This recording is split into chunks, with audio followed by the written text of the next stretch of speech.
Tout de suite, c'est les infos.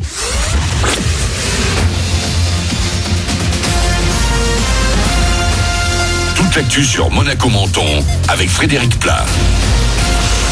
Bonjour, avant une assez nette dégradation prévue demain, on va encore aujourd'hui profiter de beaucoup de soleil sur Monaco, Menton et la Côte d'Azur. Toujours de la douceur au thermomètre avec jusqu'à 24 degrés et on a quitté la couette tranquillement avec déjà 19 de relevé à Cap d'Aille. C'était la météo sur Énergie avec La Trégo, votre restaurant les pieds dans l'eau, port de Plaisance, Cap d'Aille. Des cas, toujours de nouveaux cas, par centaines, par milliers, tous les jours en France. Mais qu'en est-il des décès ? Chez nous, dans les Alpes-Maritimes, la Covid-19 a fait 7 morts ces derniers jours, 1 à Monaco. Et il s'agissait dans ce dernier cas d'une personne de 91 ans. Elle a succombé à l'un des facteurs de comorbidité dont elle souffrait.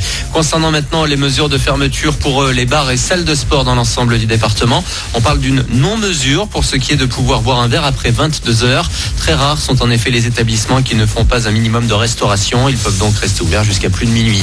Du côté des salles de sport, l'arrêté préfectoral de fermeture totale pour 15 jours est attaqué en justice. Plusieurs enseignes nationales estiment respecter un contrôle sanitaire très strict et demandent donc sa suspension immédiate. On devrait être fixé dans la journée. Les lions au cirque, c'est bientôt terminé. Le gouvernement a annoncé hier la disparition programmée d'ici 7 à 10 ans et donc l'interdiction des animaux sauvages sous les chapiteaux. À Monaco, qui organise tous les ans son festival international du cirque, la princesse Stéphanie n'a pas manqué de donner son avis. Pour elle, on s'acharne à tuer une tradition qui vient de fêter ses 250 ans. Autre mesure avec la fin des orques ou des dauphins dans les parcs spécialisés. À Antibes et Marineland, cette fois, son directeur se dit choqué par cette décision qu'il estime arbitraire.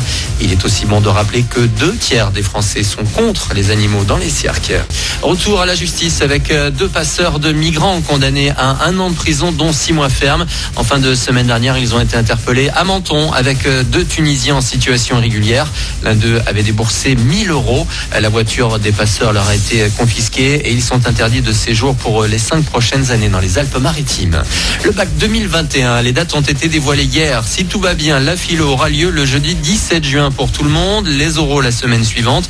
Il y aura des épreuves de spécialité à passer dès la mi-mars dans le cadre de la réforme de l'examen. Pour le brevet, c'est plus classique. Français, maths, histoire, géo et enseignement moral et civique au menu des 3e les 29 et 30 juin.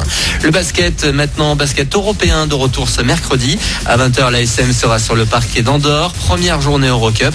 Par ailleurs, et après un match de championnat élite reporté la semaine dernière pour cause de cas Covid-19 dans l'équipe de Boulazac, la Rocatier m'a été rassurée hier. C'est un sans faute pour nos monégasques qui vont pouvoir jouer ce soir le derby des principautés. Du tennis, début du 2e tour à Roland-Garros aujourd'hui. Benoît Paire et Caroline Garcia pour les Français. Raphaël Nadal et Dominic Thiem sur les cours pour les favoris. Hier, c'était la cata côté tricolore avec l'élimination notamment du Niçois Gilles Simon. Enfin, Monaco met le turbo et c'est dans l'émission d'M6 qui porte ce nom qu'on retrouvera la principauté le 25 octobre. Les caméras ont tourné hier sur la place du Palais notamment. Le prince Albert II s'est lui montré à bord de sa voiture officielle, une Lexus LS 500H. Et en ces temps au tout électrique, on pourra découvrir dans moins d'1 mois maintenant un sujet sur la dernière Audi e-tron. Quelques séquences devraient encore être filmées aujourd'hui. Voilà pour votre actu. Il est 9h04. Bon début de journée à vous avec Manu.